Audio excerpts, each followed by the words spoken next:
પ્રમાણે મેં કીધું કે છેલ્લી બાઇબલ સ્ટડી આપણે કરીશું, જે આધાર વચન ગયા વર્ષનું હતું 2:20 પ્રમાણે કે અમે બાંધકામ કરીશું અને તમારો કોઈ પણ અમે તેના સેવકો બાંધકામ કરીશું, પણ તમારો કઈ હક કે હિસ્સો સ્મારકમાં નથી તે નિશ્ચય જાણજો. તેની ઉપર એટલે જે કમ્પાઉન્ડ કોર્ટ તેણે બનાવ્યો તેની ઉપર આપણે સ્ટડી કરતા આવ્યા છે અને એ સ્ટડી આગળ પણ જાય છે. પણ જે વચન હતું આધાર વચન તેને મોસ્ટલી આપણે કમ્પ્લીટ કર્યું છે, બધી રીતે જોઈ લીધું છે, માટે હવે એને આગળ જોઈશું નહીં. પરંતુ જે હતું મોટો કાળનું વચન તેના આધારે હવે આ બાઇબલ સ્ટડીને પૂરી કરી છે. પણ નહેમિયાની જે સ્ટડી છે એ તો બહુ ઊંડી છે, હજુ પણ છે, આગળ પણ છે, 7, 8, 13મા અધ્યાય સુધી છે. પણ એ બધું જોવાના નથી. કેવી રીતે તેણે રિસ્ટોરેશનનું કામ કર્યું, કેવી રીતે તેણે પુનર્નિર્માણ કર્યું, કેવી રીતે તેણે વ્યવસ્થા કર્યા, તે લેવીઓને મૂક્યા, યાજકોને મૂક્યા અને ગવૈયાઓને મૂક્યા અને મંડળી જે કહેવાય તેને સંસ્થાપિત કરી. ન કેવળ કોટ બનાવ્યો પણ વેર વિખેર સાક્ષીને તેણે સંસ્થાપિત કરી. એને રિસ્ટોર કહેવામાં આવે છે અથવા તો રિહેબિટેટ કરવા કહેવામાં આવે છે.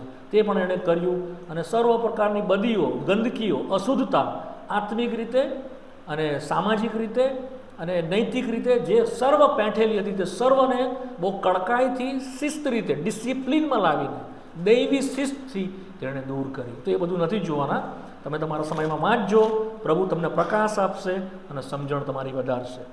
તો આજ સાંજે થોડાક વિચારોને જે છે 4થા અધ્યાયની અંદર તે આપણે જોઈ લઈએ ઝડપથી અને ઝડપથી આગળ વધી જઈએ. 15મી કલમથી લઈને 20મી કલમની અંદર કેવી રીતે તેઓ છેવટે બાંધકામનું લાસ્ટ મોમેન્ટ હતો તે તેઓ કેવી રીતે કર્યું તે આપણે વાંચીએ છીએ. 15મી કલમની અંદર એ પ્રમાણે વાંચીએ છીએ. જ્યારે અમારા શત્રુએ સાંભળ્યું કે અમને એના ઈરાદાની ખબર પડી છે, દેવોએ તેઓની મસલત રદ કરી છે, ત્યારે અમે સર્વ કોટ પર પોતપોતાના કામ પર પાછા ગયા. 16મી કલમ વાંચો.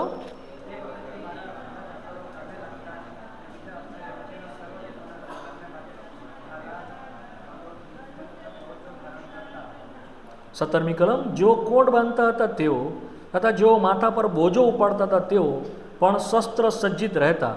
તેઓમાંનો દરેક એક હાથથી કામ કરતો ને બીજા હાથમાં શસ્ત્ર રાખતો. 18મી કલમ,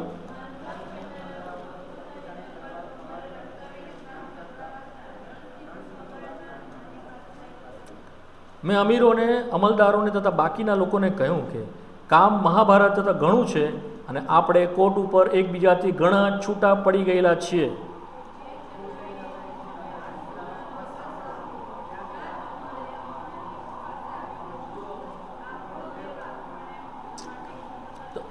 આ લાસ્ટ તેઓએ કેવી રીતે વર્ક કર્યું તેનો થોડોક આચાર અહીંયા આપવામાં આવ્યો છે. એ આપણને બતાવે છે કે કામ મોટું છે, મહાભારત છે અને ઘણી મુશ્કેલીઓ કરતા હતા. અહીંયા આપણે જોઈએ છીએ કે તેઓની પાસે 2 પ્રકારના લોકો હતા કે જે કામ કરી રહ્યા હતા. એ આપણે વાંચીએ છીએ 16મી કલમની અંદર. તે વખતથી મારા અડધા ચાકરો કામ લાગતા ને બીજા અડધા યહૂદિયાના સર્વ પ્રકારના રક્ષણને માટે ભાલા, ઢાલો, ધનુષ્ય તથા કવચો ધારણ કરતા હતા. ધ 2 ટાઈપ ઓફ પીપલ, 2 પ્રકારના લોકો અહીંયા આપણે જોઈએ છે કે જે કામે લાગતા હતા. એમાંના કેવા હતા? એક કામ કરતા હતા અને બીજું શું કરતા હતા? રક્ષણ કરતા હતા. શું કરતા હતા? હા, વોચફુલ મિનિસ્ટ્રી. અને એ એટલે જાગૃત રહીને સાચવણી કરવાનું કામ અને બીજું એક જણા મરમ્મત કરવાનું કામ. આ નવાઈ નથી લાગતી કે બાંધકામનું કામ કરવાનું હોય અને સાથે સાથે તલવારથી આપણું યુદ્ધ પણ કરવાનું હોય. નવાઈ નથી લાગતી?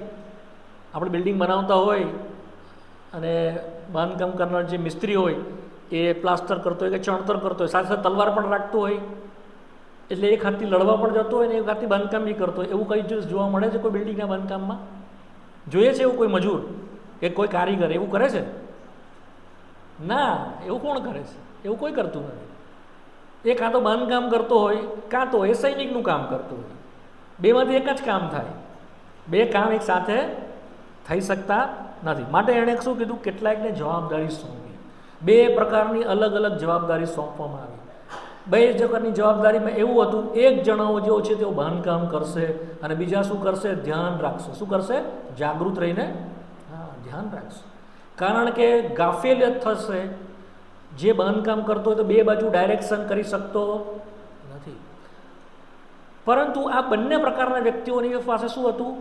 બંને જાતનું શસ્ત્ર સજ્જિત પણ હતું અને તેઓના બાંધકામના કામના માટેના હજારો પણ હતા. આ એક નવાઈની વાત લાગે છે. તે ક્યાં વાંચીએ છીએ? 17મી કલમ સાથે વાંચીએ. જેઓ કોટ પર બાંધતા હતા તેઓ માથા પર બોજો ઉપાડતા હતા, તેઓ પણ શસ્ત્ર સજ્જિત રહેતા. તેઓ માનો દરેક એક હાથથી કામ કરતો ને એક હાથમાં. હવે આ બંને કોન્ટ્રાડિક્ટ નથી. ફરી કહું છું, આ બે પ્રકારની સેવા, પણ બંનેની અંદર જે બંને પ્રકારની સેવામાં છે, બંને પોતાને શસ્ત્ર સજ્જિત અને કામને માટે આતુર એવા રાખવાના છે. કેવી રીતે એ આજ સાંજે આપણે સમજીશું. કેટલાયકને પ્રભુ એવા રાખ્યા છે કે જેઓ છેવાડા પર રહે છે, કે જેઓ પ્રાર્થનાની સેવા કરે છે અને નીચે બેસેલા હોય છે. કેટલાયક કે જેઓ ફ્રન્ટ લાઈન પર જઈને શું કરે છે? લડે છે. શું કરે છે? હા, લડે છે. આ બંને પ્રકારના લોકો સેવામાં અને પ્રભુના કામની અંદર છે. બધા ફ્રન્ટ લાઈન પર જઈને લડી શકતા, આગળ જઈને બધા લડી શકતા. બીજા શું કરે છે? તેઓના માટે જાગતા રહીને શું કરે છે? પ્રાર્થના કરે. શું કરે છે? હા, વોચફુલ. તેઓ પ્રાર્થના કરે છે. એવો તેઓને સંભાળતા હતા. અડધા ચાકરો કામે લાગતા, 16મી કલમને, અડધા રક્ષણને માટે ભાલા, ઢાલા, ધનુષ્ય, કવચો ધારણ કરતા.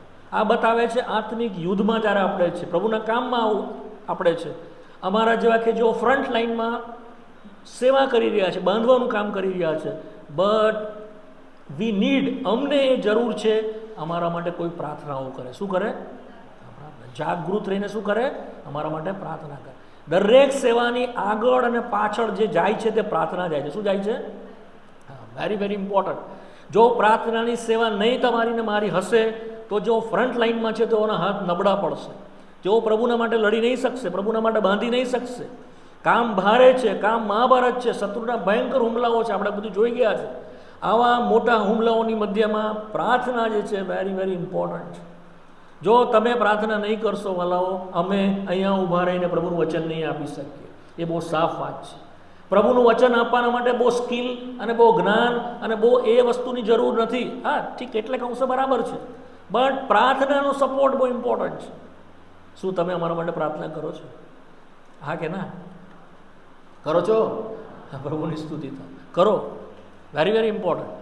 સવાર, બપોર, સાંજ જેઓ પ્રભુની સેવામાં છે, જેઓ પ્રભુનું કામ કરી રહ્યા છે, મહેનત કરી રહ્યા છે, આત્માઓ જીતી રહ્યા છે, પ્રભુનું કામ બાંધતા બાંધતા છેવટ સુધી જ્યારે પ્રભુ આવી જાય ત્યાં સુધી જહેમતમાં લાગેલા છે, તેઓના માટે શું કરવાનું છે? તમારે જાગતા રહીને પ્રાર્થના કરવાની, યુદ્ધ કરવાનું છે. માટે આપણે એફએસસીના પત્રની અંદર વાંચીએ 6 અધ્યાયની અંદર જ્યારે હથિયારો સજવાનું કહેવામાં આવ્યું ત્યારે એક વાત તાંગડી પાઉલે નોંધી અને લખી.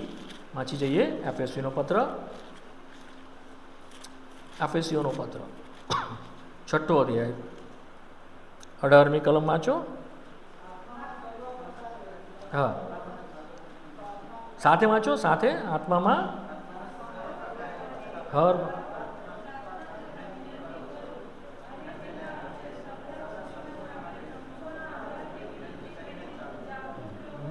સાંભળ્યું કે નહીં સાંભળ્યું? એની આગળ બધા હથિયાર લખેલા છે. બરાબર? તમે તારણનો ટોપ પહેરો, ન્યાયપણાનું બખ્તર પહેરો, 15મી કલમ શાંતિની સુવાર્તા રૂપી જોડા પહેરો અને ઊભા રહો, વિશ્વાસની ઢાલ ધારણ કરો, દુષ્ટના ભાલવા હોલી શકો, તારણનો ટોપ પહેરો, બધું લખ્યું. તલવાર લો, આત્માની તલવાર, દેવનું વચન લો, અને આ બધું તમે લો. બટ શું કહે છે? આ બધું લઈને ઊભા રહો, પણ બીજાઓને કંઈક કામ સોંપવામાં આવ્યું. તેઓએ શું કીધું? આત્મામાં હર વખતે જાગતા રહીને પ્રાર્થના તથા વિનંતી કરો, સગળા સંતોને માટે સંપૂર્ણ આગ્રહથી પ્રાર્થના કરો. અને 19મી કલમ વેરી ઇમ્પોર્ટન્ટ છે, સાથે વાંચીએ. મારે વાસ્તે પણ માંગો કે સુવાર્તાના લીધે જે સાંકળોથી બંધાયેલો એલચી હું છું, તેનો મર્મ જણાવવાને મને મોં ઉઘાડીને બોલવાની હિંમત આપવામાં આવે. ઇંગ્લિશમાં છે ધ ગીવ અટરન્સ, મને વાચા આપવામાં આવે.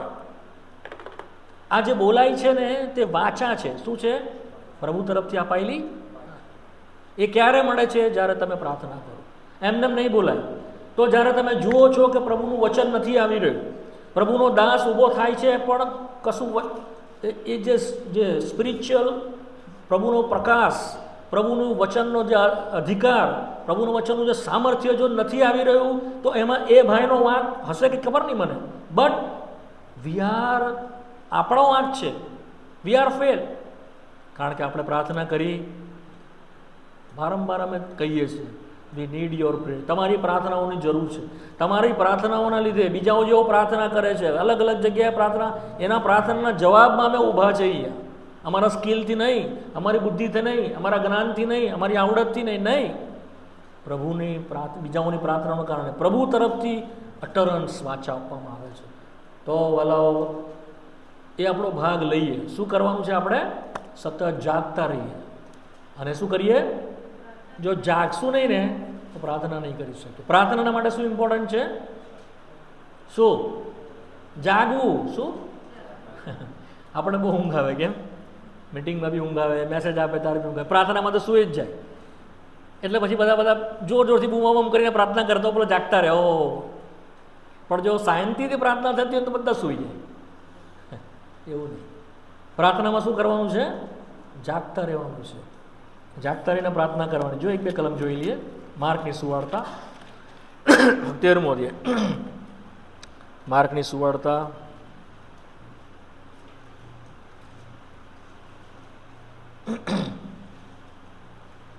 34મી કલમ અને 35મી કલમ સાથે મળીને વાંચીએ.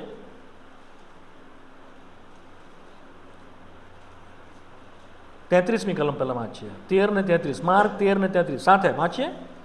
સાવધાન રહો, જાગતા રહીને, કેમ કે તે સમય ક્યારે આવશે. તે સમય ક્યારે આવશે તે તમે આગળ બી વાંચશો ને તો દરવાનને બી જાગતો રહેવાનું કહ્યું 35મી કલમમાં. માટે તમે જાગતા રહો, કારણ કે તમે જાણતા નથી કે ઘરનો ધણી ક્યારે આવશે, સાંજે કે મધરાતે કે મરઘો બોલતી વખતે કે સવારે. તો શું કરો? જાગતા રહો અને શું કરો? પ્રાર્થના કરો. તો આ વેરી ઇમ્પોર્ટન્ટ છે વાલાઓ. ઘણીવાર આપણે બહુ ચિંતાઓ કરીએ છીએ, બહુ પ્રોબ્લેમના કારણે, સમસ્યાઓના કારણે. માટે આ બધી વસ્તુની જો ફિલિપીમાં આવો. ફિલિપીઓનો પત્ર તેનો 4થો અધ્યાય અને તેની 6ઠી કલમ. ફિલિપી 4 ને 6. ત્યાં પણ એક કલમ છે, વાંચીએ સાથે મળીને. 4 ને 6. ફિલિપી 4 ને 6. કશાની ચિંતા ન કરો, પણ દરેક બાબતમાં પ્રાર્થના અથવા વિનંતી વડે આભાર સ્થિતિઓ તમારી અરજો દેવને જણાવો. અને 7મી કલમ, દેવની શાંતિ જે સર્વ સમજની બહાર છે તે ખ્રિસ્ત ઈસુમાં તમારા હૃદયોની તથા મનોની શું કરશે? પ્રોટેક્ટ ઇંગ્લિશમાં છે, ગાર્ડ ઇંગ્લિશમાં છે. ગાર્ડ, રક્ષણ કરશે. કોને રક્ષણ કરશે? તમારા હૃદયોને, તમારા મનોને. શેનાથી? ચિંતાઓથી. શેનાથી? ચિંતાઓ આપણા હૃદયોને, મનોને ઘેરી વળે છે ચારે બાજુ. આપણી ચિંતા, ભવિષ્યની ચિંતા, બાળકોની ચિંતા, કાલે શું ખાઈશું, કાલે શું પહેરીશું, ખેતરમાં ઊગશે કે નહીં, મારા બાળકોનું શું થશે, મને નોકરી મળશે કે નહીં. થાય ને ચિંતા, ઘણી ચિંતા. એ શું કરે? ચિંતાઓ આપણા હૃદયોને, મનોને ભરી દે છે. એના કારણે શું થાય છે? આપણે પ્રભુથી દૂર ને દૂર થાય છે. પ્રભુનું વચન શું કહે છે? દરેક કશાની ચિંતા ન કરો, દરેક બાબતમાં પ્રાર્થના થતા આભાર, વિનંતી થતા આભાર સુધી તમારો અરજો દેવ. આ ઓર્ડર આપણે સમજવો પડે.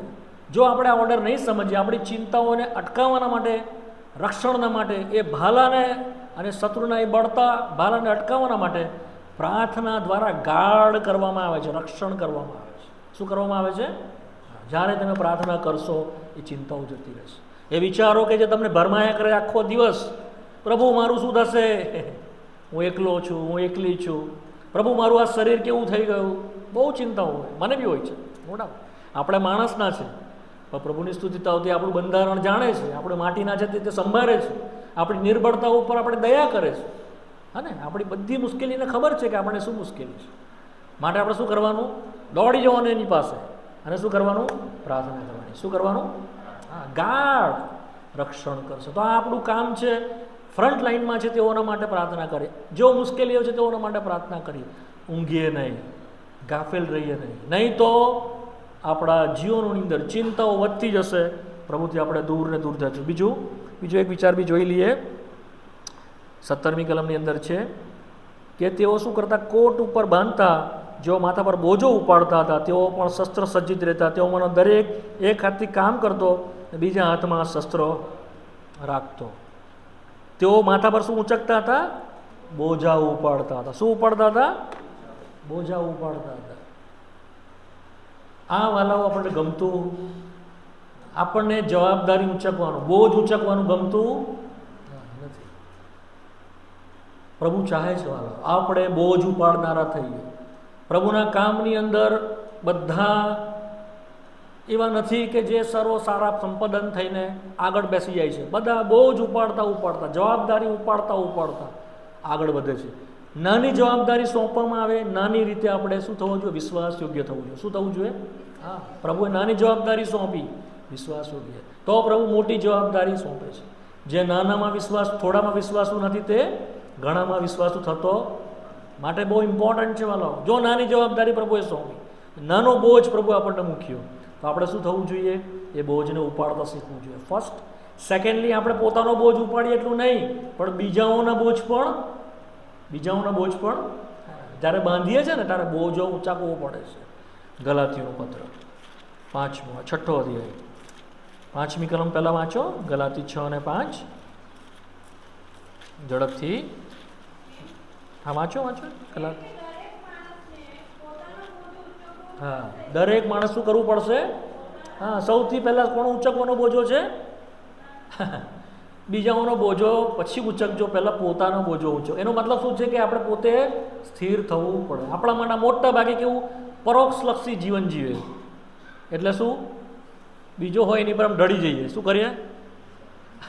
આપણો ભાર બી એની ઉપર નાખી દઈએ. ભાઈ મારાથી તો થતું નથી, તું મને સંભાળ, એના પર સૂઈ જઈએ. ભાઈ મારાથી કંઈ થતું નથી, બેન મારાથી કંઈ, તું મને ઉંચકી લે. આપણે એવું કરીએ? એવું નહીં કરવાનું. શું કરવાનું? આપણે પોતે પ્રભુમાં દ્રઢ થવાનું, પ્રભુનું વચન બરાબર વાંચવાનું, પ્રાર્થના કરવાની, પ્રભુની સ્તુતિ કરવાની, પ્રભુનું કામ કરવાનું, મજબૂત થવાનું. પોતાનો ભાર બીજા ઉપર નાખવાનો શું નહીં કરવાનું? હું સિમ્પલ વાત કરું છું, તમને સમજાય એવી. આપણો પોતાનો બોજો કોણ ઊંચકવાનો? પોતે ઊંચકવાનો. ક્યાં સુધી બીજાઓ તમને ઉંચકીને ફરશે? ક્યાં સુધી? એક દિવસ તમારે ઊભા થવું પડશે વાલા. હા ને? હું ક્યાં સુધી અહીંયા આવીશ? એવો દિવસ આવવો જોઈએ તમે પોતે ભેગા થઈને સેવા કરતા થાઓ. આખું અઠવાડિયું અહીંયા બંધ હોય છે, આખું અઠવાડિયું. હું અહીંયા આવું ગુરુવારે તો અહીંયા ખુલ્લું થાય છે. શું એ દુઃખની વાત નથી? દુઃખની વાત નથી? જો હું નહીં આવું તો શું થાય? ગયા અઠવાડિયે બંધ હતું, એ દુઃખની વાત નથી? આપણો બોજો આપણે ઊંચકવો પડશે, આપણે જાતે ઊંચકવો પડશે. કદાચ હું કાલે નહીં હોઉં તો શું કરશો? પ્રભુને રાખશે, ચિંતા નહીં કરો. જ્યાં સુધી તમે સક્ષમ નહીં થાઓ ત્યાં સુધી પ્રભુ રાખે. બટ કેવો મારો ભાવાર્થ છે? આપણે શું કરીએ? પોતાનો બોજો ઊંચક. અચ્છા, હવે બીજી કલમ વાંચો. સેકન્ડ 6 અને 2, ગલાતી 6 અને 2 સાથે. તમે એકબીજાના ભાર ઉંચકો અને એમ ખ્રિસ્તનો નિયમ સંપૂર્ણ. ત્યારબાદ શું કરો છો? તમે એકબીજાનો ભારને ઉંચકો. જો આપણે પોતાનો ભાર નહીં ઉંચકીએ તો બીજાનો ભાર તો પછી કેવી રીતે ઉંચકવાનો? પણ જેમ જેમ તમે વધશો, તમે પોતે સક્ષમ થશો, પોતે આત્મિક રીતે પ્રભુનું વચન રોજ વાંચતા હશો, પ્રભુની સાથે પ્રાર્થનામાં સમય વિતાવતા હશો, પ્રભુનું ભજન કરતા હશો, પ્રભુના માટે સેવા માટે તત્પર હશો, ધીમે ધીમે ધીમે તમે બીજાઓને પણ મદદરૂપ થશો. તમે બીજાઓને માટે પ્રાર્થના કરશો, બીજાઓને પ્રભુનું વચન શીખાડશો. હા ને? ધીમે ધીમે થશે તો તમે બીજાઓના ભાર ઉંચકતા. તારે પ્રભુ તમારા ખભા ઉપર જવાબદારી મૂકશે. મારા દીકરા, હવે તું તૈયાર છે, તું પોતાને ઊભો રાખી શકે છે, તું પાપ સામે લડી શકે છે, તું પોતાને શુદ્ધ રાખી શકે છે, હવે તું પ્રભુ સાથે ચાલે છે. મારા દીકરા, હવે તું બીજાને પણ એ પ્રમાણે કર, બીજાના માટે પણ પ્રાર્થના કર, બીજાના માટે પણ સેવાના માટે તૈયાર. તમારા ઉપર તરત બીજાનો ભાર પ્રભુ મૂકી દેશે. તમને ખબર બી નહીં પડશે કે તમારા ખભા પર ભાર આવી ગયો. આ ક્રમ છે પ્રભુનો. શું છે?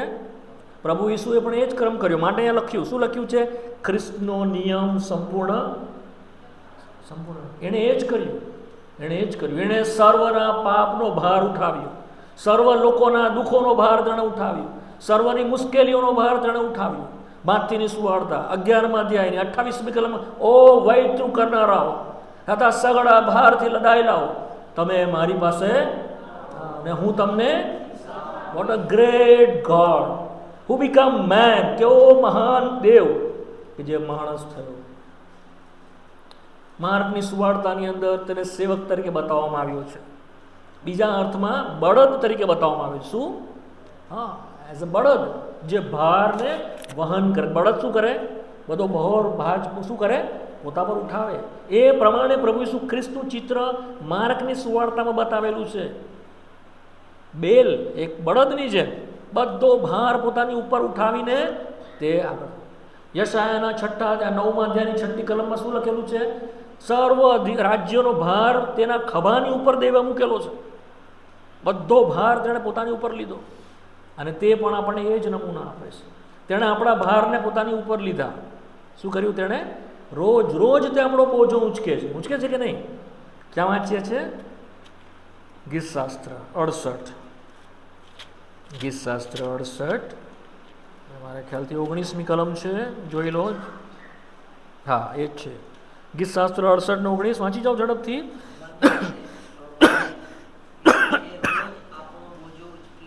ધન્ય છે કે જે રોજ રોજ શું કરે છે? આપણો તમારી બધી ચિંતા એના પર નાખી દો, કારણ કે તે તમારી શું કરે છે? પિત્તરના પત્રમાં સંભાળ રાખે છે. પહેલું પિત્તર 5મા અધ્યાયમાં તમારી બધી ચિંતા એના પર નાખી દો, કારણ કે તે તમારી સંભાળ રાખે છે. હાલો, બધો બોજો તે વહન કરશે. જો ગીતશાસ્ત્ર 55માં બી એક કલમ છે, 22મી કલમ વાંચો. ગીતશાસ્ત્ર 55 ને 22 વાંચી જાઓ ઝડપથી. હા, તારો બોજો કોની પર નાખી દે? યહોવા પર નાખ. ને શું કરશે તે? એણે કર્યું અને તેણે આપણને નમૂનો આપ્યો અને તેણે એ નિયમને સંપાદન કર્યો. માટે કીધું ખ્રિસ્તનો નિયમ તમે પૂર્ણ કરો. કેવી રીતે પૂર્ણ કરો? તમારો બોજો ઉચકો, પછી શું કરો?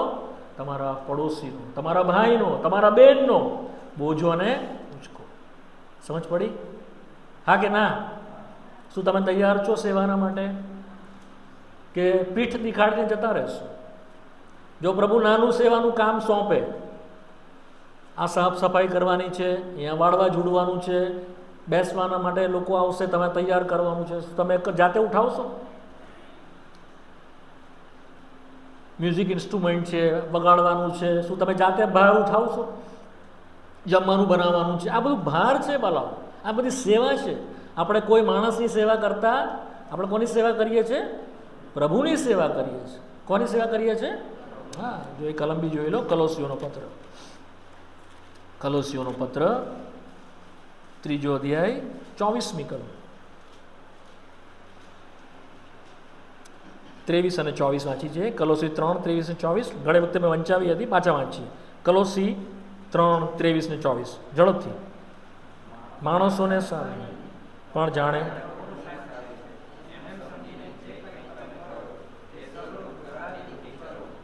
કેમ કે તમે જાણો છો કે પ્રભુ પાસેથી તમને વારસાનો બદલો.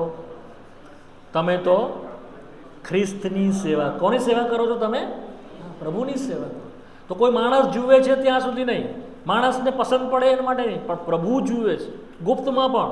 અને એને પ્રસન્નતાના માટે જ્યારે આપણે કરીએ છીએ પ્રભુની સેવા, ત્યારે આપણે ખરા અર્થમાં શું કરીએ છીએ? બોજને ઊંચાકીએ છીએ.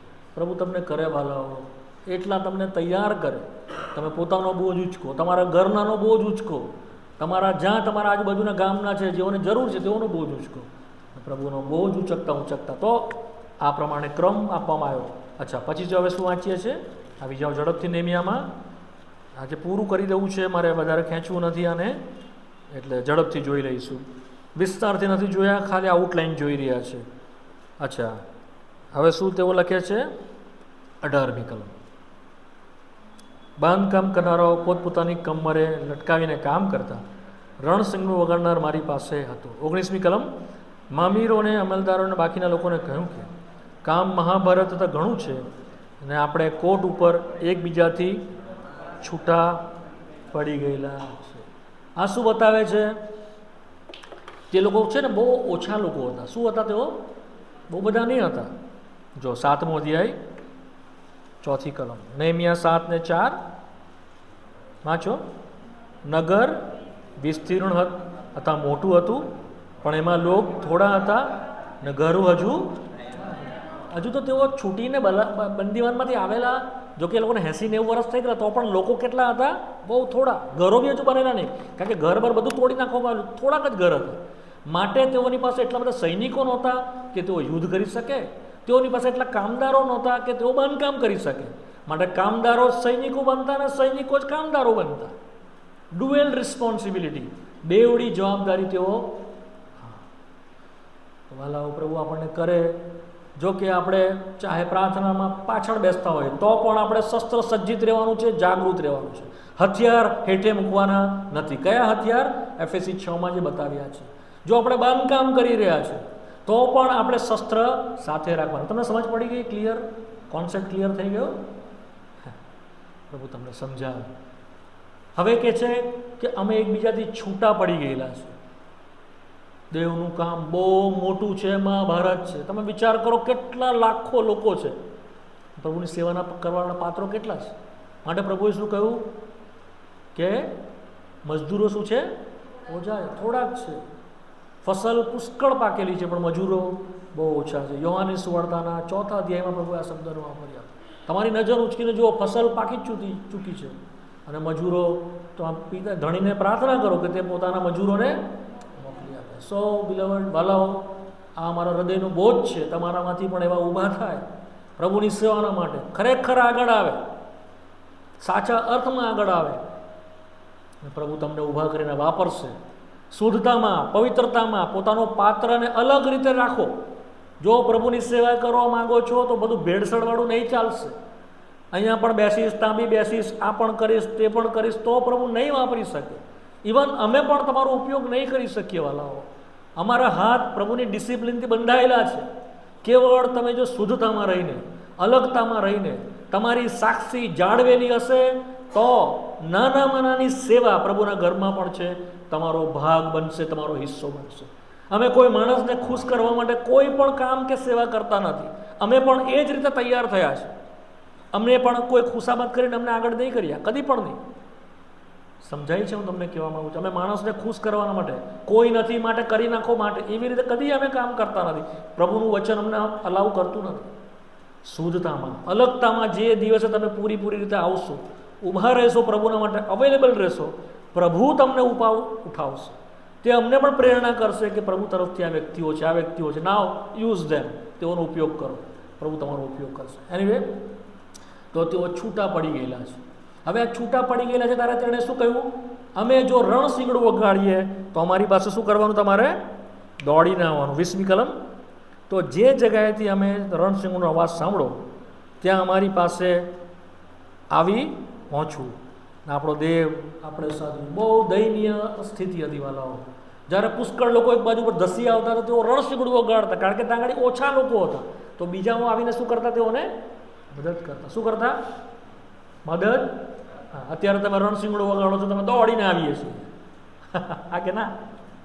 કાલે એવું બનશે, કેટલાક સોનગઢમાં હશે, તેઓ કહેશે કે આવો અમને મદદ કરો, તો શું તમે જવા તૈયાર છો? હા કે ના? રતનિયામાં કદાચ બૂમ પાડશે, આવીને અમને મદદ કરો, તો શું તમે જઈને પ્રભુનું વચન આપવા જશો? હા કે ના? હા કે ના? હું તમને પૂછું છું. આનો અર્થ આ છે. આનો અર્થ શું છે? આપણે બહુ ઓછા લોકો છે વાલા, માટે અમારી પ્રાર્થના છે કે ભલે તમે અહીંયા જે શીખો છો ઓછા છો, પણ પ્રભુ તો તમને એવા બનાવે કે તમે બીજાને મદદ કરવા જશો, બીજાઓને ઊભા કરશો, બીજાઓને ઉઠાવશો, તમે શીખવશો. નહીં, પ્રભુનું વચન આ નથી કહેતું. પ્રભુનું વચન આમ કહે છે, શુદ્ધતામાં આવો, અલગતામાં આવો, પ્રભુ આવી રહ્યો છે, જાગૃત થાઓ. આવું બેવું જીવન નહીં જીવો, જગતમાં બી અને પાપમાં બી, બહાર અલગ અંદર અલગ. એવું સાચું તમે કહેવાના માટે તૈયાર ક્યારે થશો? ક્યારે થશો? જ્યારે તમે શીખેલા હશો, તમે પોતે તૈયાર હશો, તમે પોતે એવી રીતે જીવતા હશો. અને તમારે ઘણી વાર તો બોલવું પણ નહીં પડશે, તમારું જીવન બોલશે. શું બોલશે? હા, તમારું જીવન બોલશે. એ જોઈને કહેશે આ બહેનનું જીવન અલગ છે, આ ભાઈનું જીવન અલગ છે. આ ભાઈ જે દેખાય છે, જે પહેલાં હતા તે હવે નથી.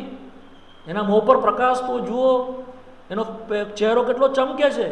પ્રભુની હાજરી એનામાં દેખાય છે, પ્રભુની શાંતિ એનામાં દેખાય છે. એ જ્યારે બોલે છે, જ્યારે પ્રાર્થના કરે છે, પ્રભુ પ્રાર્થનાને સાંભળે છે. એ જ્યારે બોલે છે, અમે બળ પામીએ છીએ. એ જ્યારે અમારી મુલાકાતે આવે છે, અમારા ઘરે આવે છે, અમારું પાપનું અમને ભાન થાય છે. What a great testimony. શું આવી સાક્ષી આપણી છે? પ્રભુ કરે આવી સાક્ષી આપણી બને. જ્યારે તમે લોકોના ઘરે જાઓ ત્યારે તેઓ બીવે પ્રભુથી. શું કરે? પ્રભુથી બીવે. તમને જોઈને સિગારેટ ફેંકી દે એવી સાક્ષી પ્રભુ તમારી કરો. તો તેઓ એ મદદ કરતા હતા. શું કરતા હતા તેઓ?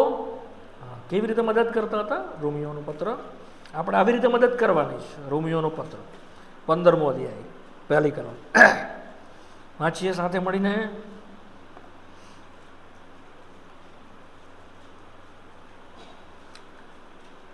પહેલી 2 કલમ વાંચીએ. રોમી 15:1 અને 2. ઝડપથી વાંચો, સમય મારો ફાસ્ટ જાય છે. હવે અશક્તોની નિર્બળતાને સહન કરવી અને પોતાની ખુશી પ્રમાણે ન કરવું એ આપણા શક્તિમાનોની, આપણામાંનો દરેક પોતાના પડોશીને તેના કલ્યાણને સારું, તેની ઉન્નતિને અર્થે ખુશી કરવું. ઘણીવાર બહુ આપણી પાસે તાકાત આવે, બહુ સામર્થ્યવાન થઈએ તો આપણે બીજાઓને, નિર્બળોને મદદ કરતા આપણે શું કરીએ છીએ? તેની મસ્કરી કરીએ, તેની હાંસી ઉડાવીએ. એવું નહીં કરીએ. પડી ગયા હોય તમે જુઓ, તમે એની પાસે જાઓ, એને ઉઠાવો, એને મદદ કરો. હા ને? એ આપણા શક્તિમાનોની શું છે? જો એ પ્રમાણે નહીં કરશો તો આપણે શું બનશું? ધીમે ધીમે અભિમાની બનશું. શું બનશું? અમે વધારે જાણીએ છીએ, અમે વધારે કંઈ અમને ખબર પડે છે, અમને પાસે વધારે સમજણ છે, અમને પાસે વધારે જ્ઞાન છે, અમે તમારા કરતાં વધારે શુદ્ધ છીએ, અમે તમારા કરતાં વધારે અલગ છે. હા છે, નો ડાઉટ. પણ અભિમાન કરવાનું આપણે શું કરવાનું છે? બીજાઓની નિર્બળતાઓની પર એને સમજવાની છે અને તેઓના માટે પ્રાર્થના કરવાની, તેઓની પાસે જવાનું છે. જો એ પ્રમાણે નહીં કરશું તો આપણે અભિમાની થઈ જઈશું. અને દેવ અભિમાનો અને ગર્વિષ્ઠોની શું છે? શું છે? શું છે? વિરુદ્ધ છે. શું છે? દેવ વિરુદ્ધ છે. અને શૈતાનના જોખમમાં આવી પડશું આપણે. જે શિક્ષા શૈતાનની ઉપર છે તે આપણી ઉપર આવી પડશે. માટે પ્રભુની આગળ કદી અભિમાન નહીં કરી. સમજ પડી? અચ્છા, 1 કોરિન્થી 15મા અધ્યાયમાં શું કરવાનું છે આપણે? 1 કોરિન્થી 15મો અધ્યાય 58મી કલમ 15 ને 58 ઝડપથી વાંચી જઈએ. એ માટે હા હા હા હા પ્રભુમાં તમે નાનુંમાં નાનું બી કામ કરશો, પ્રભુ એનો બદલો તમને આપશે અને પ્રભુ તમારા સુધી લેશે. તમારું જે કંઈ બી કામ તમે કર્યું છે પ્રભુનો, એની પાસે બદલો છે. એ શું છે? એની પાસે શું છે? રિવોર્ડ છે. શું છે? હા, બદલો છે. અને એ લોકોએ જ્યારે બાંધ્યું અને પ્રભુએ એ લોકોના માટે શું કર્યું? ત્યાર પછી 7મા અધ્યાયની અંદર વાંચીએ છીએ આપણે, તેઓએ સેવાનો આરંભ કર્યો. નેમિયાનું પત્ર આવી જાઓ. હું આજે બહુ જ કટ શોર્ટ કરી રહ્યો છું, ડિટેલમાં નથી જોઈ રહ્યો. તમે એને તમારા સમયમાં પ્રભુ તમારી સાથે વાત કરશે. 7મો અધ્યાય અને 1લી કલમમાં આપણે વાંચીએ છીએ. હવે કોટ બંધાઈ રહ્યો, દરવાજા ઊભા કર્યા, દ્વારપાળો તથા ગવૈયાઓ તથા લેવીઓની તે પહેલાં આ કામ થયેલું. નિમણૂક ગવૈયાઓ, લેવીઓ એ જે છે તેઓને શરૂઆતમાં મૂકવામાં આવ્યા. ક્યાં રે? કારણ કે તેઓ બધા ક્યાં હતા? બાંધકામમાં હતા. તેઓ શું બનેલા હતા? કામદારો બનેલા. તેઓ શું બનેલા હતા?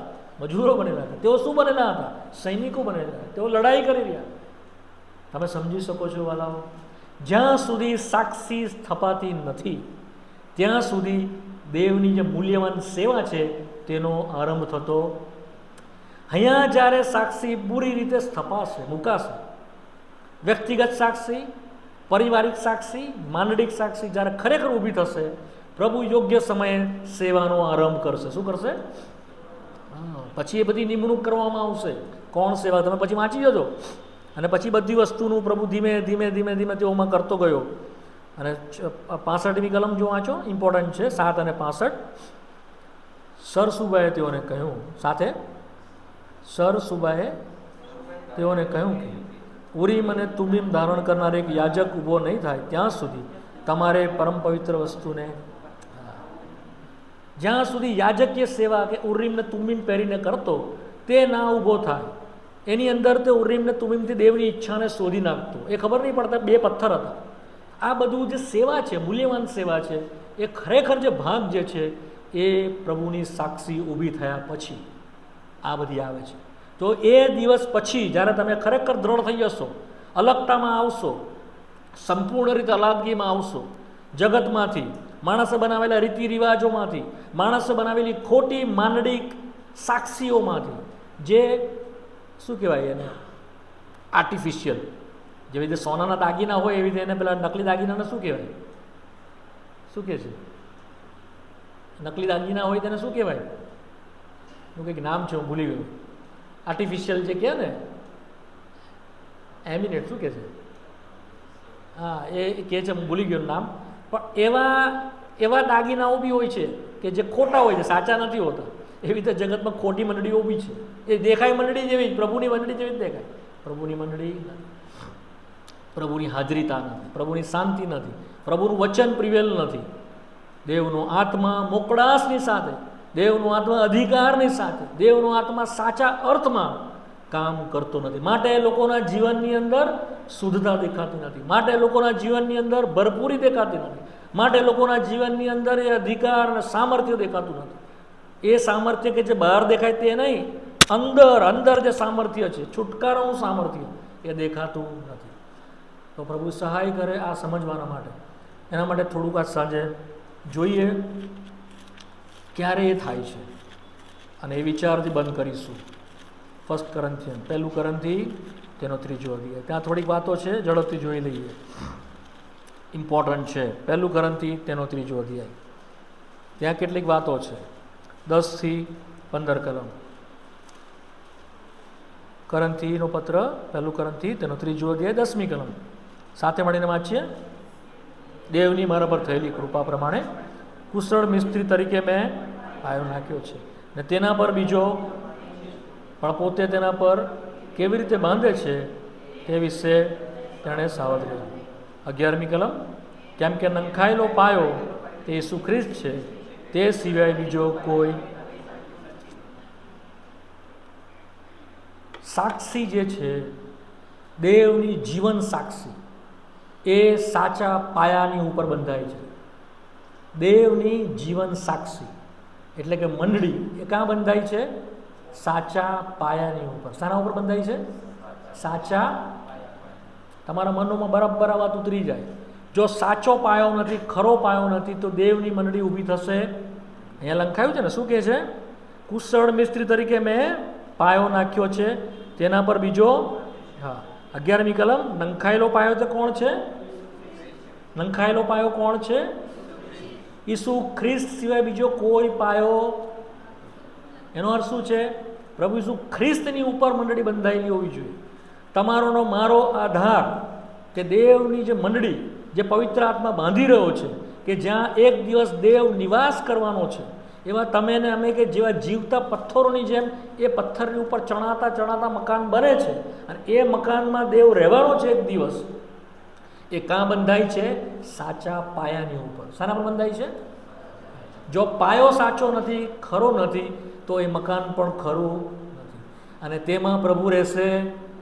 તેમાં પ્રભુ રહેશે. તમે શું સાચા પાયા પર બંધાયા છો? હા કે ના? કેવી રીતે ખબર પડે સાચો પાયો છે? ઈસુ ખ્રિસ્ત સાચો પાયો છે. કોણ છે? ઈસુ ખ્રિસ્તે કોણ છે? કે જે દેવનો દીકરો, જે માણસ તરીકે પૃથ્વી ઉપર આવ્યો, જે ઈસુ ખ્રિસ્ત એવું જેને નામ આપવામાં આવ્યું, તમારા માણસ જેવો માણસ થઈને આવ્યો.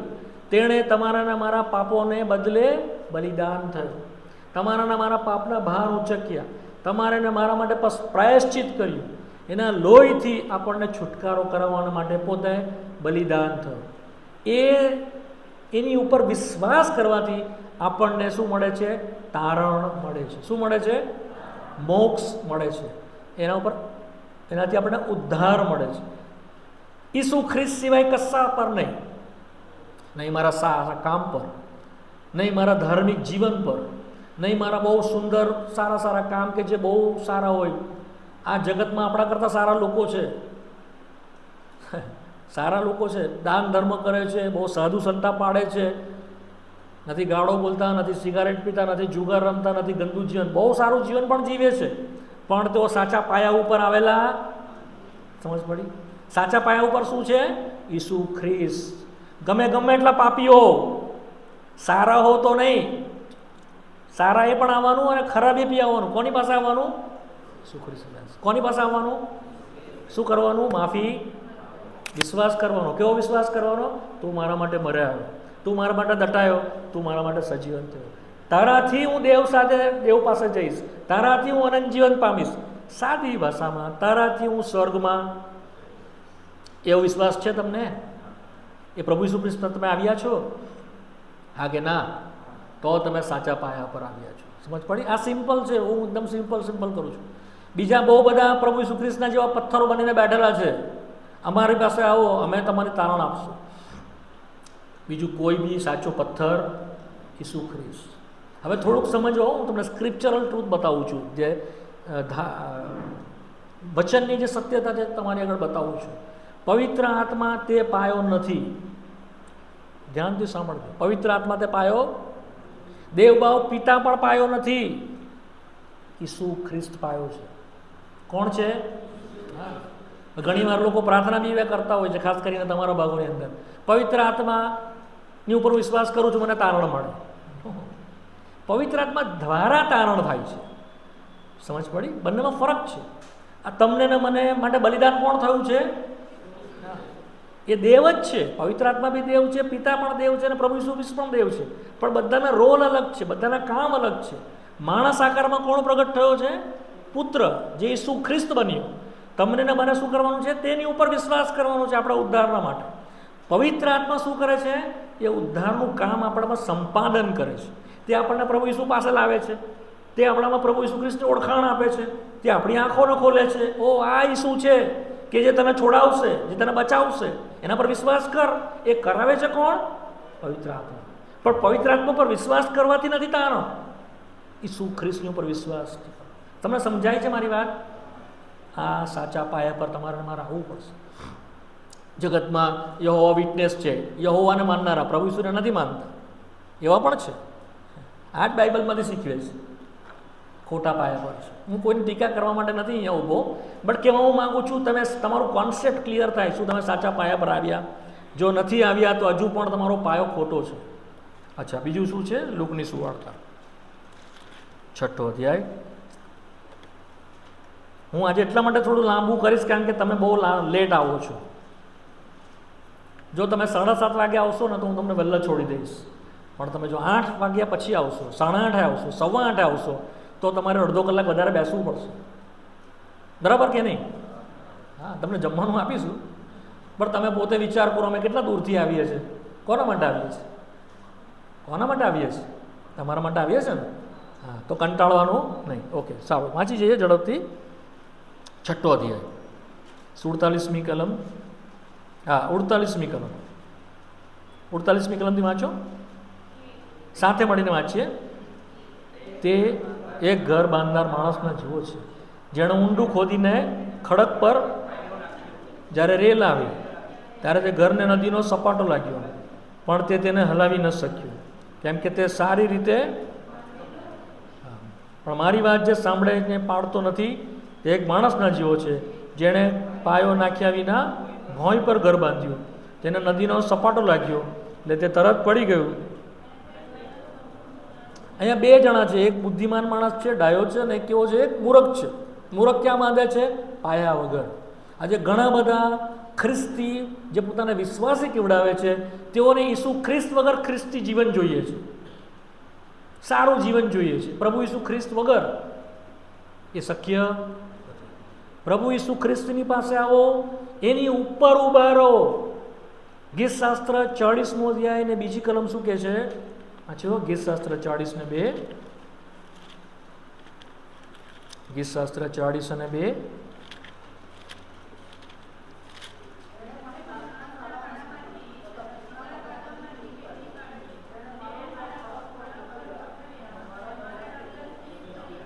જેણે મને નાસના ખાડામાંથી, ચીકણા કાદવમાંથી, શું તમે ખેંચી નાખવામાં આવ્યા? પાપના કિચડમાંથી, નરકમાંથી ખેંચાયેલા છો તમે બધા. તો તમારે ક્યાં પછી શું કિચડમાંથી કાઢીને પ્રભુએ રોડ પર મૂકી દીધા? ક્યાં મૂક્યા? ક્યાં મૂક્યા? ઈસુ ખ્રિસ્ત કે જે ખડક છે તારણનો, તેની ઉપર તમારા મારા પગલાને શું કરેલા છે? સ્થિર કરીને ઊભા રાખેલા છે. બીજી બધી જગ્યા કેવી છે? ચીકણી છે, કાદવવાળી છે. કેવી છે? પાછા તમે ફસાઈ જશો જગતમાં. પ્રભુએ એવું કર્યું નહીં. પ્રભુએ શું કર્યો? ખડક મૂક્યો અને તેની ઉપર તમને મારા સ્થિર કર્યા. જો એક કલમ તો છે, કદાચ મળે તો વાંચી જઈએ. 69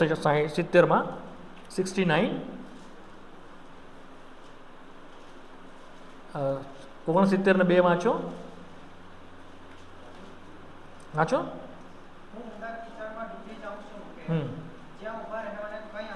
હા હા. ઊંડા કીચડમાં શું થઈ જાઉં છું? ડૂબી જાઉં છું, જ્યાં ઊભા રહેવાને કંઈ આધાર નથી. હું ઊંડા પાણીમાં, હા, રેલ મારે માથે. હા, 14મી કલમ કે છે કીચડમાંથી મને કાઢ, મને ડૂબવા ન દે, પાણીના ઊંડાણમાંથી હું બચી જાઉં. એ કેવી રીતે બને છે? તે આપણા પગોને શું કરે છે? એની ઉપર આપણા સ્થિર કરે છે. યશાયાનું પુસ્તક 28મો અધ્યાય. યશાયા 28 અને 16મી કલમ વાંચીએ. 28 ને 16 સાથે મળીને મળી ગયું. ચાલો. તે માટે પ્રભુ યહોવા કહે છે, જુઓ, હું સિયોનમાં હું પાયાનો પથ્થર મૂકું છું. તે કસી જોયેલો પથ્થર, દ્રઢ પાયાનો, ખૂણાનો મૂલ્યવાન પથ્થર છે. જે વિશ્વાસ રાખે છે તે. સિયોનમાં કેવો પથ્થર મૂકું છું? કસી જોયેલો, પરખાયેલો. એ કોણ છે? ઈસુ ખ્રિસ્ત છે. તેની ઉપર તમને મને મૂકવામાં આવેલા છે. તે ખૂણાનો મુખ્ય પથ્થર છે. આ જ વાત તમને મળશે રોમીયોનો પત્રના 10મા અધ્યાયની અંદર. આ જ વાત તમને મળશે રોમીયોનો પત્રના 11મા અધ્યાયમાં. સમય બચાવવા આપણે વાંચતા નથી. તો એ પરખાયેલો પથ્થર છે. 33.5 વર્ષ સુધી દેવે તેને પારખ્યો છે. વાલાઓ, માણસે નહીં પારખ્યો, દેવે પારખ્યો છે. પ્રભુ ઈસુ ખ્રિસ્ત સર્વ પરીક્ષણમાં જ ગયો, સર્વ દુઃખોમાં ગયો, છતાં કેવો રહ્યો? નિષ્પાપ રહ્યો. એ પરખાયેલો પથ્થર છે. એમને તમારા મારા માટે તારણનો પથ્થર નથી બન્યો. પરખાયેલો પથ્થર છે. કેવો છે? અને તમને ને મને શું કરેલું છે? એની ઉપર મૂકેલા છે, જેથી કરીને આપણો બચાવ થાય. તો એ સાચો પાયો છે. અને જો સાચી મંડળીમાં તમે આવવા માંગો છો તો સાચા પાયા પર આવો. બીજા કોઈથી તારણ નથી. કારણ કે આપણું તારણ થાય એવું બીજું કોઈ નામ આકાશ તળે અને પૃથ્વીની ઉપર આપવામાં આવ્યું નથી. પ્રેરિતોના કૃત્યો તેનો 4થો અધ્યાય અને 12મી કલમ પ્રભુ ઈસુ ખ્રિસ્તમાં આપણને મળ્યું. તો એ સૌથી પહેલું એ નક્કર પાયો છે. પછી શું કહે છે કરંથીના પત્રની અંદર? કરંથીમાં આવી જાઓ ઝડપથી, આપણે ફટાફટ જઈએ. I will finish in just 5 to 10 minute. 5 કે 10 જ મિનિટમાં બંધ કરી દઈશ, પણ ઝડપથી જતા રહીએ. પહેલું કરંથી 3જો અધ્યાય. અને બીજું શું છે? એક તો જે નક્કર પાયો, સાચો પાયો કે જે ઈસુ ખ્રિસ્ત છે તેની પર બાંધવામાં આવેલા છે. એ કલમ જોઈ લઈએ જેથી થોડુંક ક્લિયર થાય, પછી આગળ જઈશું. પહેલું તિમોથી 3જો અધ્યાય 15મી કલમ. 15મી કલમ. પહેલું તિમોથી 3 અને 15. 207 નંબર, નવા કરારમાં 207 નંબર. ચાલો સાથે. કે જેથી મળ્યું કે નહીં? કે જેથી જો મને આવતા વાર લાગે તો માણસોએ દેવના ઘરમાં આવતા કેવી રીતે વર્તવું તે તારા જાણવામાં આવે. એ ઘર તો જીવતા દેવની મંડળી, સત્યનો સ્તંભ અથવા અહીંયા ગાડી લખવામાં આવ્યું છે એ ઘર. અને શું કહે છે? જીવતા દેવની. અહીંયા એક જ જગ્યાએ ઘર અને મંડળી બંને સાથે કલમમાં લખવામાં આવેલી છે. એનો અર્થ શું છે? કે મંડળી એ જ ઘર અને ઘર એ જ મંડળી પ્રભુનું. અચ્છા, તે ક્યાં ઊભેલું છે? સત્યનો સ્તંભ અને સત્યની ઉપર છે. એનું ગ્રાઉન્ડ એટલે એનું જે ફાઉન્ડેશન છે તે બી સત્ય છે, અને એની ઉપર જે પિલ્લર છે તે બી શું છે? જુઠ્ઠાઈની ઉપર નહીં, સત્યતા. સત્યતા કોણ છે? પ્રભુ ઈસુ ખ્રિસ્ત. તેની ઉપર તમે ને હું બંધાયેલા છે. તો હવે આવી જાઓ પહેલું કરંથી 3 અને 10મી કલમ. દેવની મારા પર થયેલી કૃપા પ્રમાણે કુશળ મિસ્ત્રી તરીકે મેં પાયો નાખ્યો, તેના પર બીજો બાંધે છે. પોતે તેના પર કેવી રીતે બાંધે છે તે વિશે સાવધ રહેજો. પહેલાં તો એ પાયો નંખાયો, હવે બીજું કોઈ બીજા બધા બાંધે છે. કોણ બાંધી રહ્યા છે? પ્રેરિતો અને પ્રબોધકો. કોણ બાંધે છે? પ્રેરિતો અને એફએસસીનો પત્ર 2જો અધ્યાય 20મી કલમ. એફએસસીનો પત્ર 2જો અધ્યાય 20મી કલમ. એફએસસીનો પત્ર 2જો અધ્યાય ને વાંચો. પ્રેરિતો તથા પ્રબોધકોના પાયા પર તમે બંધાયેલા છો. ઈસુ ખ્રિસ્ત તો પોતે તો ખૂણાનો. કોના પર પાયા પર બંધાયેલા છે આપણે? પ્રેરિતો તથા આ પ્રેરિતો અને પ્રબોધકો આ પૂરું થઈ ગયું ને એટલે બંધ થઈ ગયા. પ્રકટીકરણ પૂરું થઈ ગયું, પછી કોઈ પ્રેરિત આવ્યો અને પ્રબોધક ક્યાં સુધી હતા? યોહાન લગી. નિયમશાસ્ત્ર તથા પ્રબોધકો ક્યાં સુધી હતા? યોહાન લગી.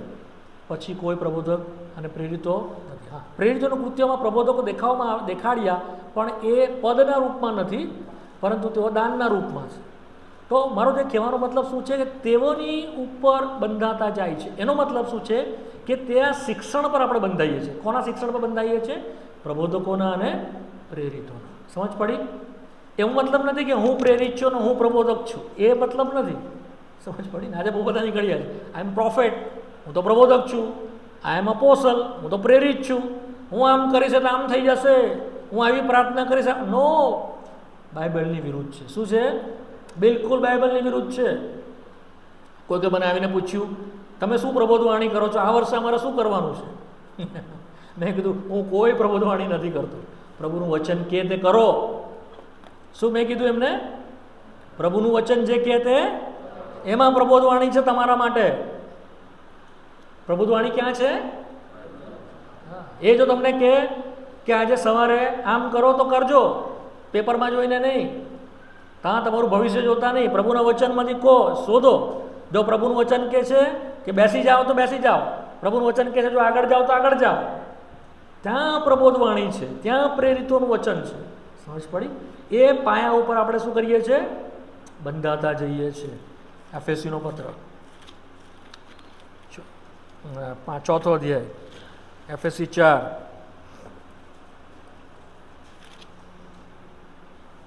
એફએસસી 4:11 વાંચો.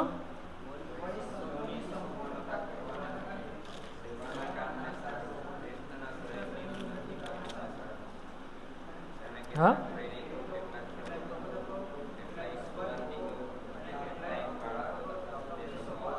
હા, તેણે શું કર્યા છે? આપ્યા છે. અને આપણે બહુ ડિટેલ સ્ટડી કરી ગયા છે, રિપીટ નથી કરવા માંગતો. તો આ બધા દાનો પ્રભુએ આપ્યા કે જેથી કરીને પ્રભુની અંદર તેઓ વધે.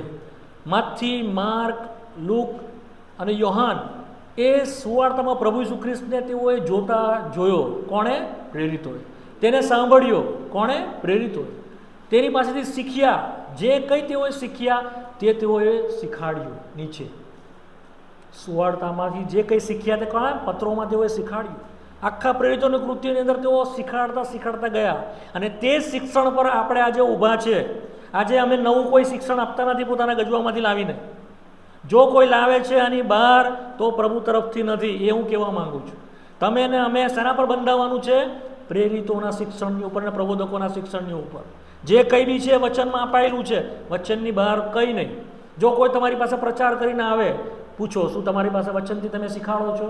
ઓછામાં ઓછી 2 કલમ જોઈએ. કેટલી? હા, પ્રભુનું વચન શું કહે છે? પોતાના સાથી વગરનું મળશે નહીં. દરેકનો એક સાથી છે દેવના વચનમાં. જો જૂના કરારમાંથી કલમ હશે તો નવા કરારમાંથી મળશે, નવા કરારમાંથી હશે તો જૂના કરારમાંથી મળશે. 2 જણા જોઈએ. શું જોઈએ? 2. કેમ 2? સાક્ષી. કેમ? સાક્ષી કેટલાની હોય? કેટલાની હોય? માટે 2 કલમ ઓછામાં ઓછી જો મળે તો તમે જુઠ્ઠા શિક્ષણથી બચી જશો, રોંગ ડોક્ટ્રીનથી બચી જશો, તમે સચવાયેલા રહેશો. નહીં તો તમે ભમાવી દેશે શેતાન. નાના ભાઈ એ કલમમાંથી જ કાઢીને કહેશે. તેણે પ્રભુ ઈસુ ખ્રિસ્તને એમ જ કીધું, વચનમાં એમ લખેલું નથી કે તું તારી જાતને ઉપરથી ફેંકી દે એટલે દૂતો આવીને તને ધરી લેશે. વચનમાંથી જ તે લાવે છે. જુઠ્ઠા પ્રેરિતો ક્યાંથી આવે છે? હા, વચનમાંથી આવે છે. અચ્છા, જોઈ લો પ્રેરિતો કઈ રીતે કામ કર્યું, થોડીક જોઈ લઈએ એના કલમો. પ્રભુએ પ્રેરિતો આપ્યા કે જેથી કરીને તેઓ શીખાડતા ગયા. 13મો અધ્યાય, પ્રેરિતોનો કૃત્યો 13મો અધ્યાય, પહેલી કલમ. પ્રેરિતોનો કૃત્યો 13મો અધ્યાય, પહેલી કલમ. ઝડપથી વાંચી જઈએ. હવે અંત્યોકમાં જે મંડળી હતી તેમાં કેટલાક પ્રબોધકો, ઉપદેશકો હતા. બારનાબાસ, સિમિયોન જે નગર કહેવાતો હતો તે, કુર્નેલિયસ, હેરોદનો રાજાનો દૂધોભાઈ મરોન, તથા કેટલાક શું હતા? પ્રેરિતકો તથા પ્રબોધકો તથા ઉપદેશકો હતા. જે મંડળી હતા ત્યાં એવા દાન પ્રભુએ આપેલા હતા, જે આપણે એફએસસીના 4થા અધ્યાયની અંદર વાંચી ગયા. તે દાનો દ્વારા તેઓએ સેવા કરવાનો આરંભ કર્યો. હવે વાંચો 15મો અધ્યાય, 22મી કલમ. એક કામ કરો, પહેલાં 15 ને 35 વાંચીએ, 15 ને 35. પણ પાઉલ તથા બારનાબાસ અંત્યોકમાં રહીને બીજા ઘણા ભાઈઓની સાથે પ્રભુના વચનનું શિક્ષણ આપતા તથા ઉપદેશ કરતા. હવે 18મા અધ્યાયમાં આવો, 11મી કલમ. 18મો અધ્યાય 11મી કલમ વાંચો. તે તેઓને દેવના વચનનો બોધ કરતો 1.5 વર્ષ સુધી ત્યાં દેવના વચનથી પ્રબોધકો અને પ્રેરિતો તેઓને શીખવતા ગયા. જે કંઈ તેઓએ સાંભળેલું હતું તે જ વાત તેઓ એકબીજાને કરતા ગયા. પણ કેટલાક કેવા થયા? 15મો અધ્યાય 24મી કલમ. 15મો અધ્યાય 24મી કલમ. અમારામાં સાંભળવામાં આવ્યું છે કે અમારામાંથી કેટલાક જેઓને અમે કંઈ આજ્ઞા આપી નહોતી તેઓએ તમારી પાસે આવીને તેમની વાતોથી તમારા મન ભમાવીને તમને ગૂંચવણમાં નાખ્યા છે. માટે અમોએ સર્વને ઠરાવ કર્યો કે માણસોને પસંદ કરીને તેઓને આપેલા અમારા વાલા બારનાબાસ તથા પાઉલને, કે જેઓને અમે અમારા પ્રભુ શ્રી કૃષ્ણના નામે તમારે સારું પોતાનો જીવ જોખમમાં નાખ્યા છે, તેઓને સાથે તમારી પાસે મોકલવા.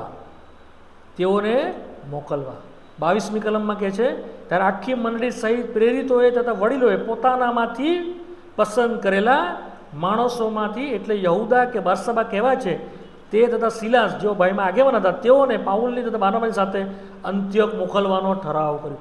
તેઓ પોતાનામાંથી કોઈને પસંદ કરતા, ઠરાવતા અને મોકલતા. એમને પ્રભુના સેવકો આવતા નથી. આ મારો કહેવાનો મતલબ છે. મંડળી તેઓને અલગ કરીને પસંદ કરે છે અને તેઓને મોકલે છે. સમજ પડી? અમને પસંદ કરીને પ્રભુ અલગ કર્યા, અમને ઠરાવવામાં આવ્યા અને શું કરીએ છીએ? અમને મોકલવામાં આવે છે. તો આ ક્રમ છે. મંડળી ઠરાવશે, મંડળી પસંદ કરશે અને મંડળી શું કરશે? મોકલશે. તો તેઓ પ્રભુ તરફથી છે. એક ક્રમ યાદ રાખો, પ્રભુનો સેવક મોકલાયેલો હોય છે, પ્રભુનો સેવક બોલાવાયેલો હોય છે. શું હોય છે? એટલે એક મંડળી તેને બોલાવે છે, બીજી મંડળી શું કરે? તેને મોકલે. આ ક્રમ છે પ્રભુનો વચન. એવો જેવો નથી તેઓ અમારામાંથી જ આવીને ખોટી વાતો શીખાડે છે. શું કરશે? હા. તો પ્રભુનો સેવક કેવી રીતે ખબર પડે છે? મંડળીએ પસંદ કરીને અલગ કરેલા હોય અને તેઓને મોકલેલા હોય, તેઓ અધિકારથી પ્રભુનું વચન શીખે છે. સમજ પડી? આ ક્રમ નહીં કરીએ ત્યાં સુધી રહેવાનું, શાંત રહેવાનું. એનો મતલબ શું કરવાનું? હા, પ્રભુએ મને આપ્યું છે, પ્રભુ મને સેવા કરવાનું કીધું છે અને દોડી જઈએ સેવા કરવા માટે, એ ક્રમ નથી. આપણે શું કરીશું? ભૂલ કરીશું. પ્રભુનું બાંધવાના બદલે શું કરીશું? તોડી નાખીશું. કોણે બાંધવાનું છે?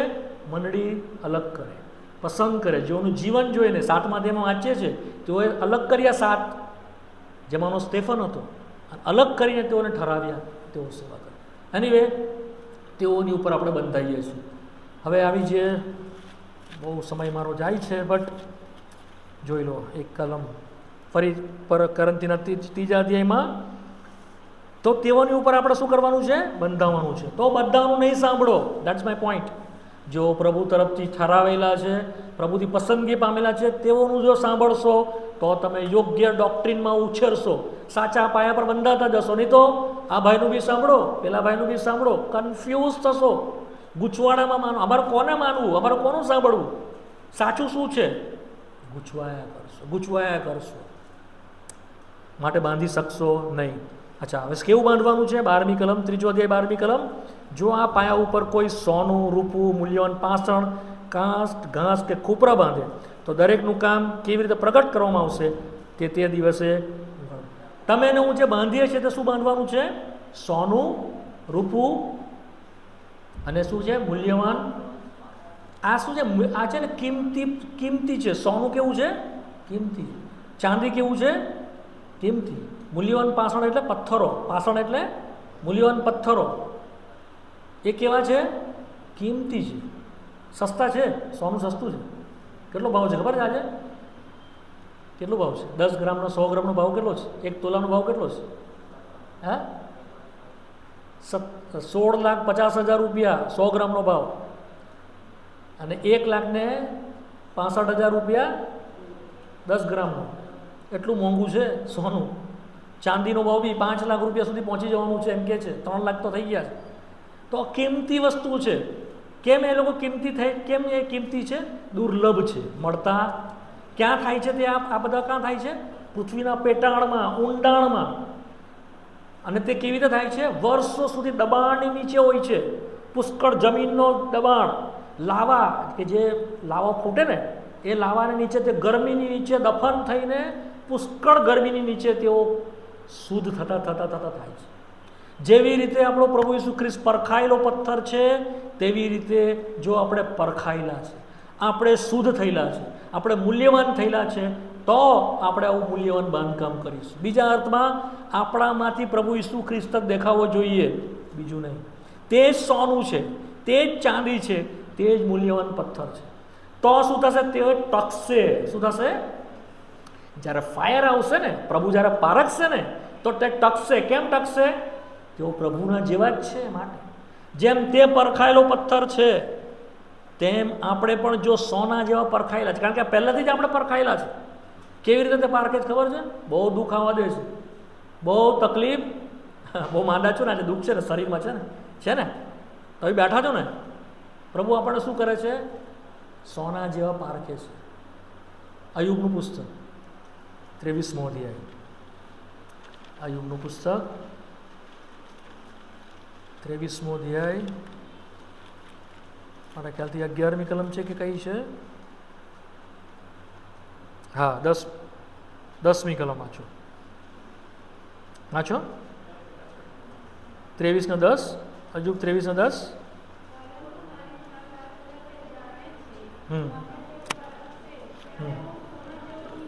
જ્યારે તે મને પારખશે ત્યારે હું કેવો નીકળીશ?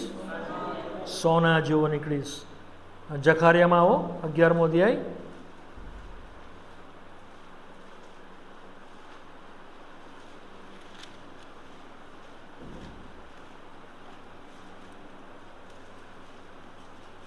હા, 13મો અધ્યાય છે મારા ખ્યાલથી. હા, 13 ને 9. જખારિયા 13 ને 9.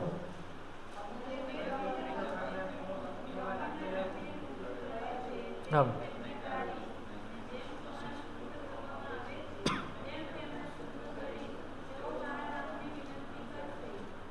હા, બસ આગળનો ભાગ. અગ્નિમાં નાખીને રૂપી ગળાય છે તેમ તેમને ગાળીશ, જેમ સોનાને શુદ્ધ કરવામાં આવે છે તેમ તેમને શુદ્ધ કરીશ.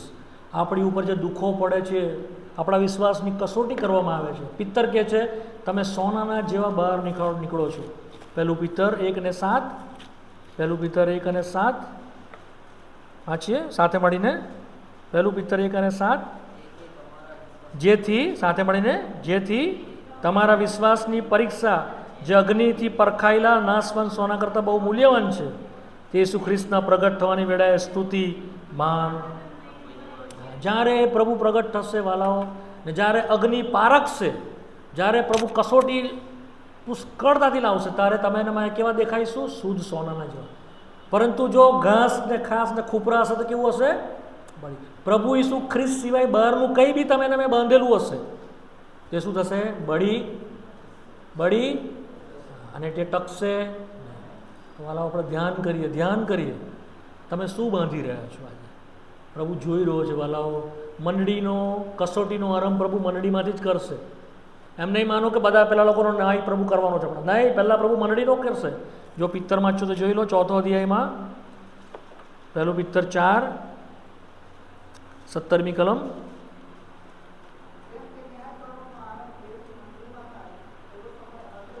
હા,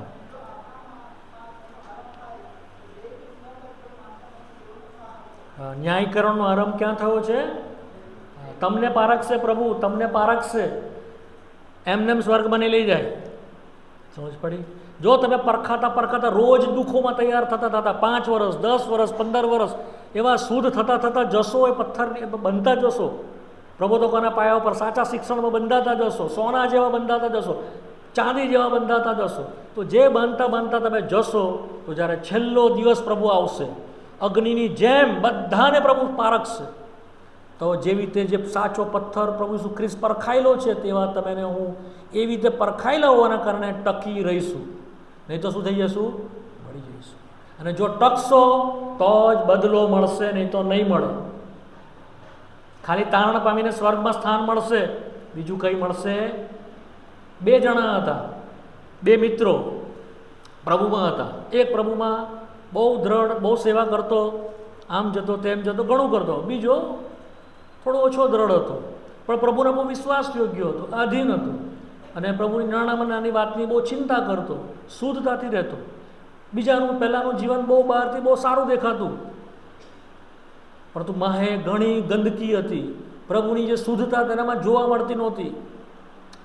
જ્યારે બીજો જેનામાં બહાર જીવન દેખાતું નહોતું પણ માહે શુદ્ધતા હતી, પ્રભુની બહુ નજીકતા હતી, પ્રભુની શાંતિ તેની પાસે હતી, પ્રભુની હાજરી તેની પાસે હતી. બંને જણા મરી ગયા, સ્વર્ગમાં ગયા.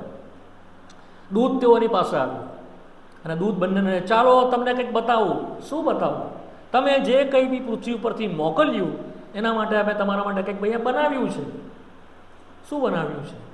પહેલાંની પાસે, પહેલાં બીજો જે નાનો હતો તેની પાસે તેઓ લઈ ગયા અને એક મકાન બતાવ્યું, મસ્ત શણગારેલું, સરસ મજાનું સોનાનું મકાન, અને ઘણા બધા એના ઉપર માળ, અને સરસ.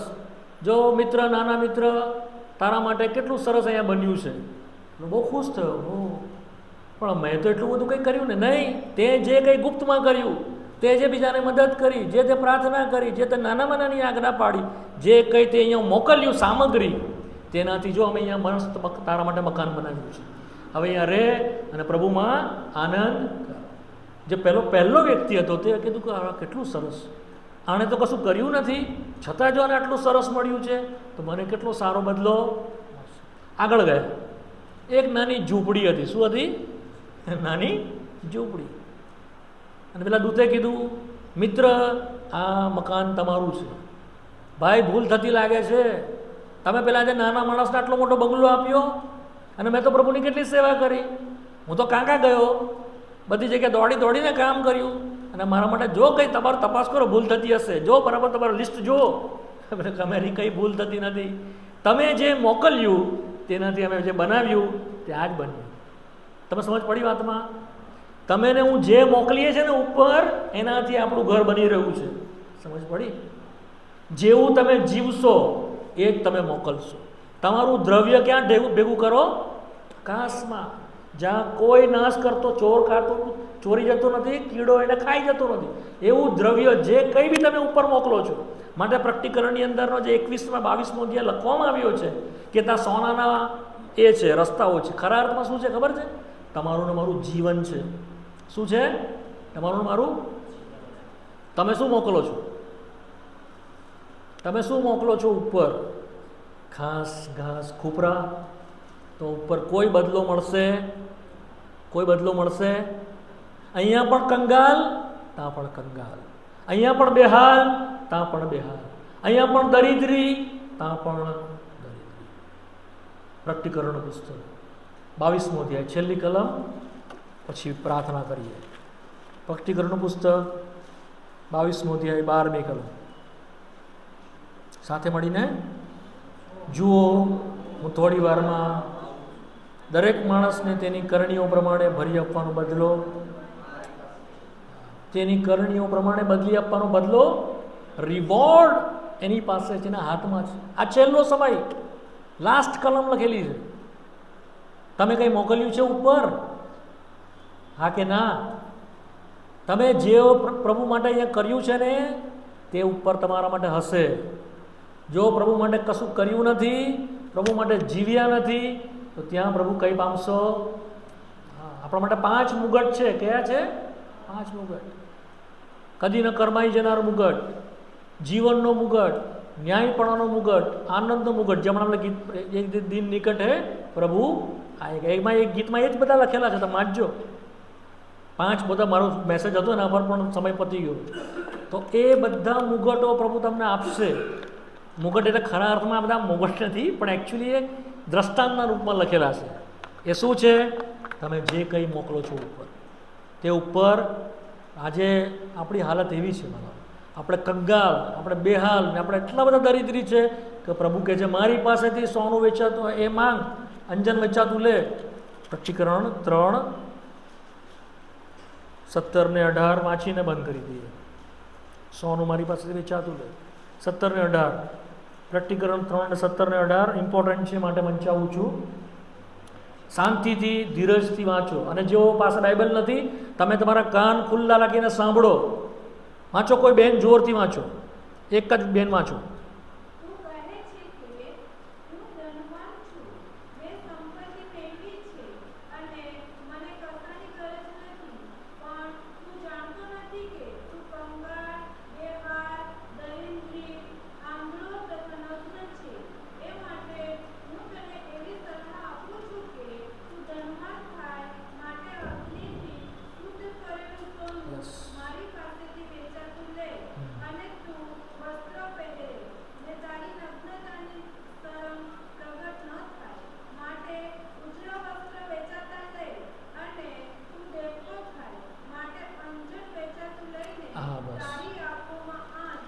સોનું વેચાતું લે. કેવું સોનું? અગ્નિથી પરખાય એવું સોનું. પ્રભુ કહે છે આ મંડળીને કહે છે, છેલ્લી મંડળીને, કે તું નથી ટાળો નથી ઊનો, તું ઉફાળો થાય. તું તો આમ પણ જાય છે ને આમ પણ જાય છે, બેવડું જીવન, ડુએલ લાઈફ. પ્રભુ કે એમાંથી તું બહાર નીકળ. તું એમ કહે છે હું ધનવાન છું, મને કશાની ગરજ નથી, પણ તું બેહાલ, કંગાલ, દરિદ્રી છે. વાલાઓ, આવા લોકો કે જેઓ એમ માને છે કે મને બહુ બધું પ્રભુ આપશે સ્વર્ગમાં, ખાલી બચેલા રહીશું, બીજું કંઈ નહીં પામે. તો વાલાઓ, આપણે પ્રભુના માટે જે કંઈ આજે શીખ્યા છે, તમે ઘરે જઈને મનન કરજો. ભૂલી જતા નહીં. આ બહુ બધી ઇમ્પોર્ટન્ટ વાત તમને કરી છે. બિછાના પર જાઓ, એકલા જાઓ, પ્રભુની આગળ બેસો, થોભો, પ્રભુને કહો, પ્રભુ તે જે વાત કરી છે મને થોડી સમજ પડી, પ્રભુ હવે મને વધારે સમજાવ અને મારે શું કરવાનું મને કહે. એ તમને